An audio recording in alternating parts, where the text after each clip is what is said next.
Hi friends, இன்னைக்கு climate ரொம்ப சூப்பராக இருந்தது. சம்மர் ரெயினா பார்த்தீங்களா? இந்த ரெயின்போ பேட்டர்ன் எவ்வளோ சூப்பராக இருக்குன்னு சொல்லிட்டு இது நல்லா இருந்ததுன்ட்டு அப்படியே கேப்சர் பண்ணேன். அதுக்கப்புறம் என் ஹஸ்பண்ட் ஆஃபீஸ்லேருந்து கால் பண்ணாங்க. இன்னைக்கு பஜ்ஜி சாப்பிட்லாமா அப்படின்னு சொல்லிட்டு, சரி ஓகே அப்படின்னு சொல்லிட்டு நானும் வெஜிடபிள்ஸ்லாம் கட் பண்ணுறதுக்கு ஸ்டார்ட் பண்ணிட்டேன்.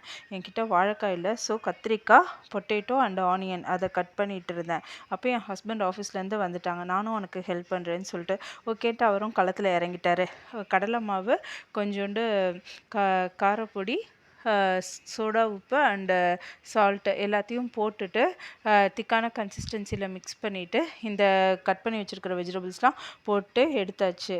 அப்புறம் பஜ்ஜிக்கு என்ன சொல்கிறது, குடி இல்லாமலா கடி இருக்குது, ஸோ குடி இல்லாமலா அப்படின்ட்டு டீயும் ஒரு பக்கத்தில் போடுறதுக்கு ஸ்டார்ட் பண்ணிட்டேன். அப்புறம் பஜ்ஜிக்கு சைட் டிஷ்க்கு கோகோனட் சட்னியும் அரைச்சி வச்சாச்சு.